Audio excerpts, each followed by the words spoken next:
Israel ने आज Yemen पर अब तक का सबसे बड़ा हमला कर दिया है। ये इतना खतरनाक हमला था कि तकरीबन इस वक्त जो इतलात हैं उसके मुताबिक 15 के करीब इनके जेट्स तैयारे गए और उन्होंने जाकर सरदारती पैलेस जो मिलिट्री कॉम्प्लेक्स है इनका उसको हिट किया बुरी तरह। और आप ये देख सकते हैं मनाजिर, ये इतना तबाहकुन था कि कैपिटल में हर जगह पर दूर दूर तक उसकी वेव सुनाई दी और कई घरों के इर्द गिर्द खिड़कियों के शीशे तक टूट गए। इतना खतरनाक ये हमला था और आप ये समझ ले अब तक का सबसे बड़ा अटैक इन्होंने किया है। ये अटैक पूरी तरह आग के शोलों से आपको अंदाजा हो सकता है कि कितना बड़ा इन्होंने हमला किया। असल में इस वक्त सूरत हाल ये पैदा हुई है पिछले काफी अरसे से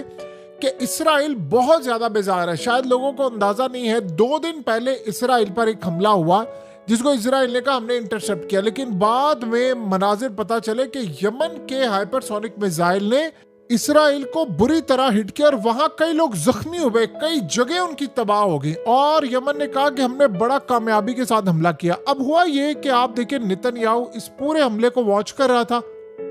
और इसके बाद इन्होंने बड़ी कोशिश की है कि हम किसी तरह यमन की लीडरशिप को मारते। गालिबन इनका प्लान भी यही था कि यमन की लीडरशिप यहाँ पर मौजूद है, हम इसको हिट करें, लेकिन अभी तक जो इतलात आ रही हैं वहाँ पर यमन की लीडरशिप मौजूद नहीं थी।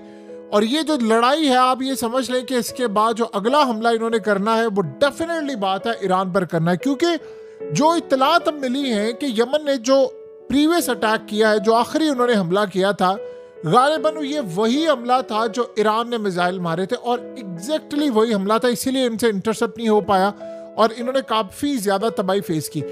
अब हुआ ये था कि काफी अरसे से ये डोनाल्ड ट्रंप पर जोर डाल रहे थे कि आप हमारे साथ अटैक में शामिल हो, हमने अटैक करना है।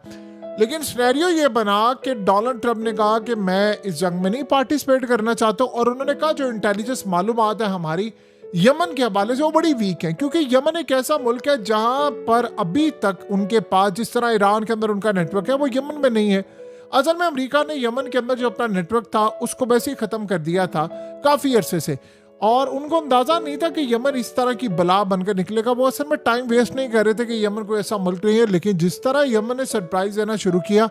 अब उसके बाद उन्होंने कहा कि हमारे ऑपरेशन जाया जाएंगे, हमने काफी अर्सा किया, अगर हम अटैक करेंगे तो ये फिर बदले में अटैक शुरू कर देते। और आपको पता है इनका एक मुआहदा है, थर्ड एक पार्टी थी मुस्लिम कंट्री, उनके थ्रू इन्होंने मुआहदा